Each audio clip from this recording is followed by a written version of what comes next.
New York সিটির mayor Eric Adams বলেছেন জননিরাপত্তার বিষয়ে কার্যকর অগ্রগতি হয়েছে। সম্প্রতি তার নিয়মিত অপ-এড কলামে মেয়র অ্যাডামস এ নিয়ে বিস্তারিত কথা বলেন।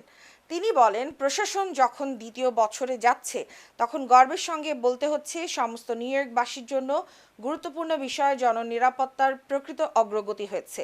এছাড়া নিউ ইয়র্কে বাড়তে থাকা কাগজপত্রহীন অভিবাসীদের বিষয়ে গুরুত্বপূর্ণ ঘোষণাও দেন তিনি। বলেন, অ্যাসাইলাম প্রত্যাশীদের সর্বোচ্চ আইনি সেবা সহায়তার পাশাপাশি কেন্দ্রীয় এবং রাজ্য সরকারের সঙ্গে বিষয়টি সমাধানে কাজ করে যাবে তার প্রশাসন। এছাড়া অবৈধ পথে যুক্তরাষ্ট্রে পাড়ি জমিয়ে যারা নিউ ইয়র্ক সিটিতে অবস্থান করছেন তাদের সহায়তায় বিত্তবানদের কাছ থেকে অর্থনৈতিক অনুদান প্রত্যাশা করেন Eric Adams. Laid it out. And you have to ask the question of why in New York do we have families like the Brodsky family? Why do we have people like Councilman Boucher? Because, I know it's lost on us, but Lady Liberty sits in our harbor. New York City is the welcoming mat for the entire globe. And if you trace back any family, what was just talked about is something every family in this city and country can identify with. As we celebrate St. Patrick's Day in a few days, go read the story of the early Irish and how organizations came together. We had Brodsky families of that generation that dedicated and donated items to help them during the difficult times. Our early Italians that came here and what they went through, living in different environments that were not suitable to raise families, but they found ways to do so. The Caribbean diaspora, South Central America. You go family by family. I say all the time, if you look under the fingernails of every ethnic group in this country, you'll see the dirt and grime of climbing up the mountain of opportunity, one hand at a time, to participate in an American dream. That is what makes us great. The UN is in New York. Diversity is our signature and our secret and most potent weapon. And we're asking people to do what the Brodsky family is doing. Just do a little. Just do a little.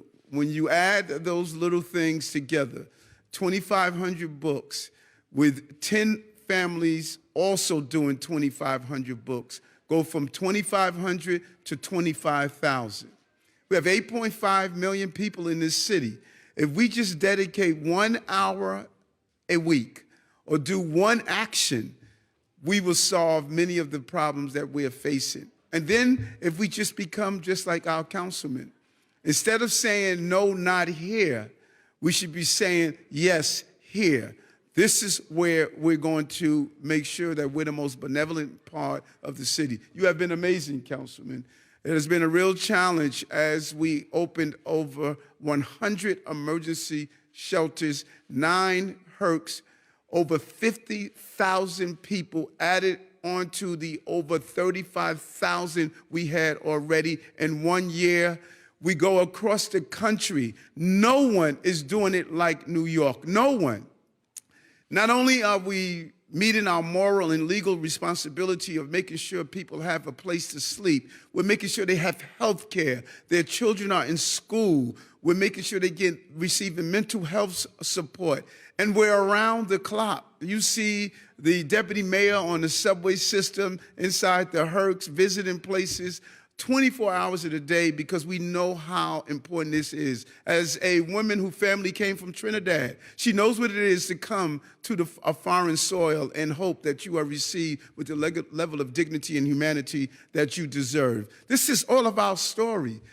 These young people who we are using these books for today will be standing in front of a podium one day telling their story, just like the commissioner of the Mayor's Office of Immigrant Affairs, who's a dreamer, came here from Mexico with his mother, hoping one day to participate in government. Now he's in charge of how we treat our immigrants. That's the American story. That's the American narrative. And so I'm happy to be here today and thank the Brodsky families. They are representatives of families all across this city that are volunteering and stepping up like these volunteers here.